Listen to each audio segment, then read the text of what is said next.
Game Up, they make a thirst-quenching adult beverage with a special blend of electrolytes. Comes in a 8-pack variety pack, so you get 2 cans of each flavor: fruit punch, orange, lemon, lime, and grape. That's right. And it's only 110 calories, so it's low carb. Enjoy yourself some Game Up. Let's go back and let's relive a classic fight. The first fight between Bigfoot Silva and Mark Hunt. I remember thinking going into this fight, Mark Hunt had kind of a real crappy record. He came over from kickboxing. He was working on improving, but I thought, okay, Bigfoot Silva, who I'd seen get knocked out before but had power, I just felt like he was a step above going into this. But I thought it was an interesting style because Bigfoot liked to throw down, and Mark Hunt really had a granted chin. So I know that was going to be an interesting thing going into this. Boy, was I right. I watched this years ago. Watching it back, what did you think, first off? Oh, yeah. So this fight was UFC Fight Night 33, December 7th, 2013, from Brisbane, Australia. Bigfoot ended up popping after this fight for extra testosterone, even though this was back in the days when you would have an exemption for TRT. Well, he was way over the limit or something like that. But, the fight was great. Started off a little bit slow. Bigfoot did get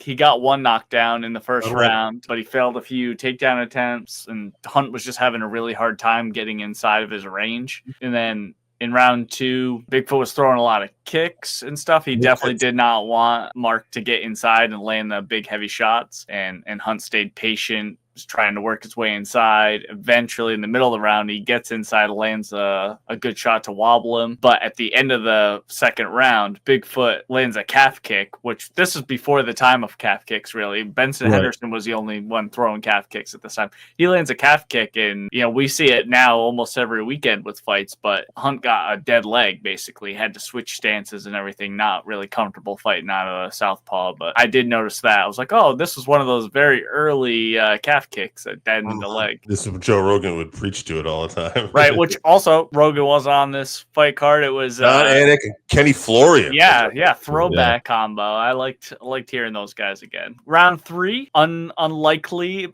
Mark Hunt gets a takedown early, which nobody was expecting him to even go for a takedown, but that leg being compromised, he went for a takedown, got it, but Silva got up pretty quickly. There's a lot of clinching and short shots in the first half, and then around the middle part of the round, Hunt lands a giant right hand that puts Bigfoot down, and he gets on top of him, and he actually mounts him, I think, at one point. He's just laying a bunch of short elbows and punches. It did not look good for Bigfoot, but he did end up surviving. Is this where Bigfoot gets cut open too? Yeah, he got cut at the very end. Right. Yeah. And then we go in the final round, right? Yeah. Round 4. So round 4. Okay. Yeah, both guys start the round super active and exchanging. Hunt gets another takedown. He gets on top again. Bigfoot actually spins for an armbar at one point, but he's so up against the cage, he couldn't really lock it up or extend Mark. And, Mark's like a Ninja Turtle. He's just so stout and powerful. So he manages to get up with like 3 minutes left in the round, and they just start going back and forth, exchanging like absolutely huge shots. Well, was this when the doctor checked his eye? That's what I was trying to remember. No, that was in the last round. That was the last round. Okay. Yeah, all right. Yeah. So, but at the end of round 4, Bigfoot ends up getting into mount because Mark tried to do a takedown attempt. He fails the takedown attempt, and Bigfoot, obviously the better jiu-jitsu guy, ends up on top, and he cuts Mark with an elbow. Yeah, because they're both bleeding in the final round. Yeah, they're both bleeding. Yeah, so both guys super exhausted. Obviously, this is heavyweight. Both guys super exhausted. Mark Hunt doesn't even put his hands up for his defense anymore. He's just trying to like duck and roll a little bit or just take the punches so that he could land his own. And Mark is clearly getting the timing of Bigfoot coming in at this point. He's landing the heavier shots. Right. Bigfoot's still shooting for takedowns, but Hunt's the fresher guy. He just kind of shrugs him off and goes back to beating him up. And yeah, that cut you were talking about, he gets a bad cut on his forehead. Right. And it was a weird part because Bigfoot may have been close to being finished at this point. They stopped the action. Yeah, right. They stopped the action, had the doctor come in, and the doctor's like, no, it's fine. And then Bigfoot starts kind of felt like got the momentum back. Yeah, I think he got that little bit of a breath of wind, and I think, Mark had kind of put all he could into thinking he was going to get the finish.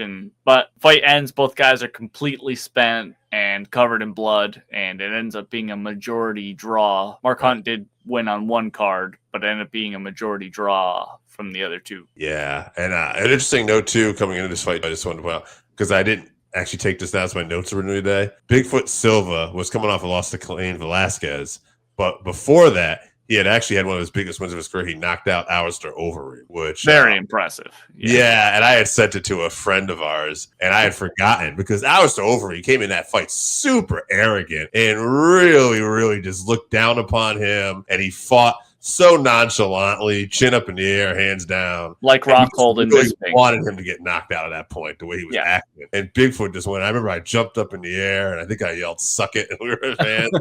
I remember one of our buddies, we'll call him Cran, he went to me and he said, I'll never forget that moment. I said, that was just, I don't know. That was just one of my favorite MMA moments, watching Bigfoot Silva knock over. It made me want to review that fight at some point. So. Was that kind of the beginning of the downfall of Alistair's chin? Yeah. And this is also shortly after the Lesnar fight where he popped too. They were both super. They both popped. Yeah. Which was really interesting too, because I mean, Lesnar was not the better fighter. He was not what he used to be. But just looking at the mathematics of it all, how do you still win a fight when you're like, how's that just not a no contest anymore? It was like, well, they're both juiced up, so Overeem wins. Cancels it out, yeah. Yeah. Like, kind of. Wild days. It was. So let's look back at our classic fight. If you haven't tried Game Up, then you are missing out. Imagine your favorite seltzer and your favorite sports drink had a baby, but it's way better than that. Each can is 110 calories, low carb, 4.9 ABV. It's a nice light drink that is not light on flavor.